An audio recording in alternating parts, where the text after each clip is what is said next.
네, 아시아 시황 전해드립니다. 가만 미국 증시에 상장된 아시아 ETF 흐름부터 확인해 보시죠. 일단 태국 증시를 추종하는 ETF 내에서는 가장 강하게 1%대로 튀어오르면서 상승률 최상단에 위치해 있습니다. 뒤를 이어서 중화권 그리고 일본 증시를 추종하는 ETF까지 빨간불로 마감했는데요. 이 가운데 한국 증시를 추종하는 ETF가 어제에 이어서 오늘도 하락률 최상단에 위치하면서 어제장 93달러 선까지 후퇴하는 모습이었습니다. 실시간 아시아 증시 상황까지 함께 살펴보시죠. 계속해서 부각되는 AI 관련 노이즈에 따라서 아시아 증시 일제히 하락불을 켜는 모습 보여주고 있고요. 또 미국 증시가 조정을 받자 더 큰 눌림을 받는 아시아 증시입니다. 현재 아시아 증시 내에서는요, 인도 그리고 베트남 증시까지 일제히 0.5%에서 1% 내외로 하락세를 보이고 있죠. 그래도 외국인의 비중이 낮아서 이런 파도에 덜 휩쓸리는 중국 본토 지수가 비교적 하락폭이 적으면서 이 시각 현재는 0.1%대 하락세를 보여주고 있고요. 지수 내에서는 반도체주 그리고 여행주들이 상승세를 보이고 있습니다. 하지만 홍콩 증시는 전일 기술주가 급등한 데 따른 차익 실현 매물이 나오면서 오늘은 좀 더 강하게 눌림을 받고 있습니다. 0.9% 하락한 26,242선에서 거래되고 있습니다. 일본 증시 역시도 미국 증시와 연동되는 모습입니다. 특히 폭스콘과의 협력 소식에도 불구하고 소프트뱅크가 두 자릿수대까지 밀리는 모습까지 포착이 됐고요. 현재는 7%대 약세 보이고 있죠. 이에 따라서 지수에 부담을 주면서 니케이 지수가 이 시각 현재 5만 선까지는 지지해주고 있지만 1% 넘는 약세 보여주고 있습니다. 한국 증시에 상장된 아시아 증시를 추종하는 ETF도 이런 분위기를 고스란히 반영하고 있습니다. ETF 하락률 상위 함께 체크해 보시면요. 역시 일본 기술주들이 밀리면서 해당 지수를 추종하는 ETF가 오늘장 2% 조정을 받고 있고 최근 들어서 급락하는 베트남 증시의 VN30 지수에 따라서 ETF 역시도 오늘장 1.9%대 약세 보여주고 있습니다. 지금까지 아시아 증시 시황 전해드렸습니다. 네, 위축된 글로벌 투심 속에서도 그나마 버텨주고 있는 중화권 증시 소식 들어봅니다. 하나증권 김성은 연구원 연결돼 있습니다. 연구원님 안녕하십니까? 안녕하십니까. 하나증권 김성은입니다. 네, 오늘 이 중국 10월 수출입 지표가 안 좋게 나오면서 중화권 증시도 그렇게 좋은 분위기는 아닌 것 같긴 한데 상해 종합지수 그래도 이런 전 세계적인 투심 위축 속에서도 그나마 잘 버텨주는 것 같거든요. 이 배경을 좀 어떻게 보고 계십니까?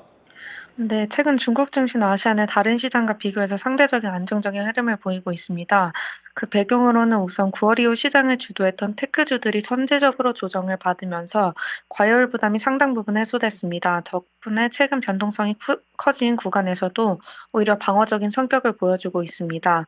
또한 중국 증시는 개방도가 낮고 로컬 투자자 중심의 수급 구조를 가지고 있기 때문에 글로벌 자금 흐름에 따른 영향을 상대적으로 덜 받습니다. 이 점이 최근 아시아 증시 전반의 변동성 속에서도 견조한 이유 중 하나입니다.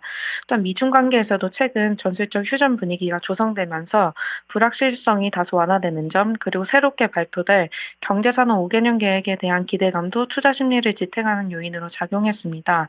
이는 위안화 환율의 상대적 강세에서도 확인이 되는 부분입니다. 다만 중국 증시가 완전히 대외 여건에서 자유로운 것은 아닙니다.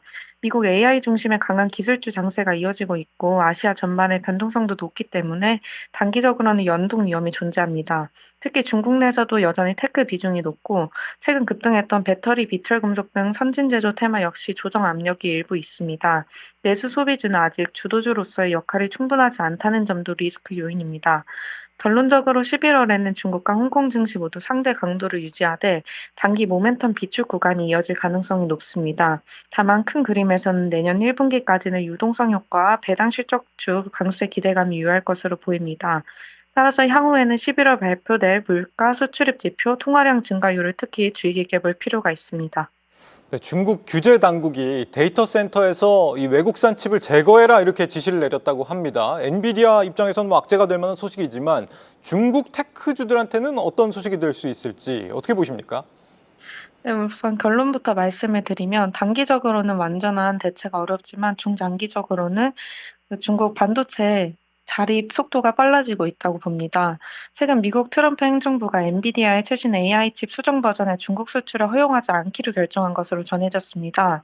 한편 중국 정부는 바이트댄스, 알리바바, 텐센트 등 주요 빅테크 기업이 운영하는 대형 데이터 센터에 대한 에너지 보조금을 확대를 하고 있습니다. 이는 화웨이, 캠브리콘 등 국산 칩의 낮은 에너지 효율을 보완하기 위한 조치로 해석이 됩니다. 다만 엔비디아 칩을 기술적으로 완전히 대체하기에는 아직 격차가 큽니다.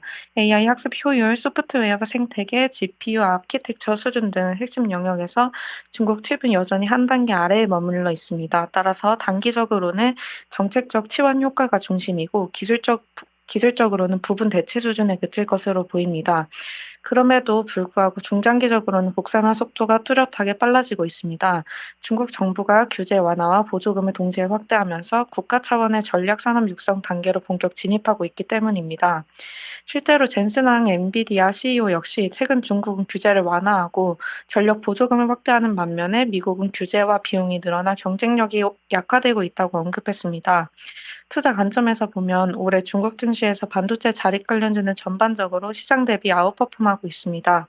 다만 밸류에이션이 이미 잠재력 대비 높은 수준이고 2026년 이후 신규 상장 증가에 따른 수급 분산 그리고 미국의 수출 규제 완화 가능성 등 다양한 변수가 존재합니다. 따라서 향후 중국 테크 투자는 하드웨어보다는 AI 응용, 상용화, 로봇 생태계 등 플랫폼 중심 분야에 초점을 맞추는 전략이 더 유효할 것으로 판단됩니다. 네, 영원님 오늘 말씀 여기까지 듣겠습니다. 감사합니다.